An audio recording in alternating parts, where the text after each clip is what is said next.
கர்த்தருக்கு ஸ்தோத்திரம். கர்த்தராகிய இயேசு கிறிஸ்துவின் இன்ப நாமத்தில் இனிய வாழ்த்துக்கள். இன்றைய தியானத்திற்காக ஜெபித்த பொழுது தேவன் தந்த வசனம் புலம்பல் எழுதின புஸ்தகம் 3ஆம் அதிகாரம் 22ஆம் வசனம். நாம் நிர்மூலமாகாதிருக்கிறது கர்த்தருடைய கிருபையே, அவருடைய இரக்கங்களுக்கு முடிவில்லை. நம்முடைய கர்த்தராகிய இயேசு கிறிஸ்து கிருபை நிறைந்த தேவன். அவர் மிகுந்த கிருபையும் மன உருக்கமும் உள்ள தேவன். இன்றைக்கு தேவன் தம்முடைய கிருபையின் முக்கியத்துவத்தை நம்முடைய வாழ்விலே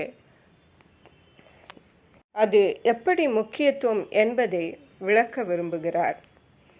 இந்த வருடம் 2024ஆம் வருடத்தை நாம் பார்க்கும் பொழுது கடந்த 11 மாதங்களாக தேவன் நம்மை வழிநடத்தி அவருடைய கிருபையினாலே தாங்கி இம்மட்டும் நம்மை நடத்தி இருக்கிறார். இது கர்த்தருடைய கிருபையினாலே தான் ஆயிற்று. அதை தான் தேவன் நமக்கு இன்றைக்கு ஞாபகப்படுத்த விரும்புகிறார். இந்த வசனத்தில் தேவன் சொல்லுகிறார், நாம் நிர்மூலமாகாதிருக்கிறது கர்த்தருடைய கிருபையே. ஹல்லேலூயா. கர்த்தருடைய கிருபை இல்லாவிட்டால் நாம் நிர்மூலமாகி இருப்போம் என்று சொல்லப்படுகிறதின் அர்த்தம் என்னவென்றால், நாம் கடந்து வந்த இந்த 11 மாதங்களிலே நாம் சந்தித்த நோய்கள், சந்தித்த போராட்டங்கள், சந்தித்த சத்துருக்கள், சந்தித்த இழப்புகள், எல்லா சூழ்நிலைகளிலும் கர்த்தருடைய கிருபை நம்மை தாங்கிட்டு அதை தேவன் நமக்கு உணர்த்த விரும்புகிறார். தேவனுடைய கிருபை நம்மை தாங்காவிட்டால் நாம் அந்த சூழ்நிலைகளை ஜெயமாக எதிர்கொண்டிருக்க முடியாது. ஆகவே நாம் அந்த சூழ்நிலைகளிலே அழிந்து போயிருக்க தருணம் இருந்திருக்கலாம். ஆனால் தேவனுடைய கிருபை நம்மை தாங்கினதினாலே அவ்விதமான சூழ்நிலைகளிலே நாம் நிர்மூலமாகவில்லை. அவருடைய இரக்கங்களுக்கு முடிவில்லை. ஹல்லேலூயா. தேவனுடைய இரக்கங்களை நாம் அளவிடவே முடியாது. அளவிட முடியாத மிகுந்த கிருபை உள்ள தேவன். கடலை போல ஆழமான கிருபை நிறைந்த தேவன் நம்முடைய தேவன். இந்த கிருபை உள்ள தேவனுக்கு நாம் பிள்ளைகளாய் இருக்கிறோம். ஆகவே நாம் தைரியமாக இருக்க வேண்டும், கலங்கக்கூடாது. எல்லா சூழ்நிலைகளிலும் கர்த்தருடைய கிருபை நமக்கு உண்டு என்பதை நாம் ஒருபோதும் மறந்து போகக்கூடாது.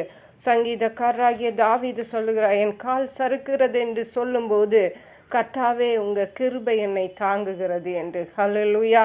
நம்முடைய பலத்தினாலோ, நம்முடைய பராக்கிரமத்தினாலோ, நம்முடைய ஞானத்தினாலோ, நம்முடைய வேறு எந்த காரியங்களினாலோ நாம் இந்த 11 மாதங்களை நாம் கடந்து வரவில்லை. நாம் நிர்மூலமாகாமல் இந்த நாளிலே ஜீவனுள்ள தேசத்தில் இருக்கிறது, இவ்வண்ணமாக இருக்கிறது கர்த்தருடைய சுத்த கிருபை என்பதை ஒருபோதும் மறந்து போகக்கூடாது.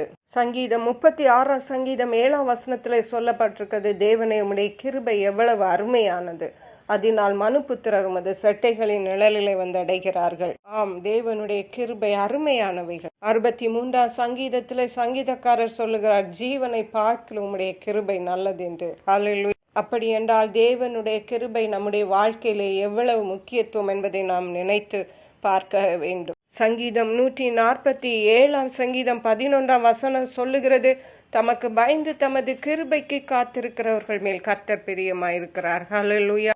வேறு எதிலும் அவர் பிரியமாயில்லை. முந்தின வசனம் சொல்லுகிற, குதிரையினுடைய பலத்திலோ வீரனுடைய கால்களிலோ தேவன் பிரியப்பட மாட்டார். தேவனுக்கு கிருபைக்கு காத்திருக்கிறவர்கள் மேல் அவர் பிரியம் இருக்கிறது. இந்த கிருபையை எப்படி பெற்றுக் கொள்வதென்றால், புலம்பல் புஸ்தகம் 3ஆம் அதிகாரம் 23ஆம் வசனம் சொல்லுகிறது, அவைகள் காலை தோறும் புதியவைகள், உமது உண்மை பெரிதா இருக்கிறது. ஹல்லேலூயா. அதிகாலையிலே தேவனுடைய சமூகத்தில் காத்திருப்போமானால் தேவனுடைய கிருபை அனுதினமும் நம்முடைய வாழ்விலை பெற்றுக்கொள்ள முடியும். ஏனென்றால் நம்முடைய தேவன் உண்மையுள்ளவர்.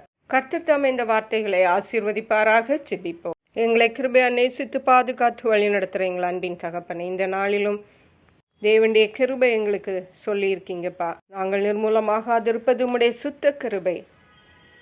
காலை தோறும் உம்முடைய கிருபை புதியதாக இருக்கிறது. ஒவ்வொரு நாளும் இந்த புதிய கிருபைகளை எங்கள் ஒவ்வொருவருக்கும் தந்து வழி நடத்துவீராக. நன்றி பரிசுத்த ஆவியானவரே. துதி கனம் மகிமை உமக்கே செலுத்துகிறோம். மீட்பர் இரட்சகருமாகிய இயேசு கிறிஸ்துவின் இன்ப நாமத்தில் ஜெபிக்கிறோம் எங்கள் அன்புள்ள பரமபிதாவே. ஆமென். God bless you.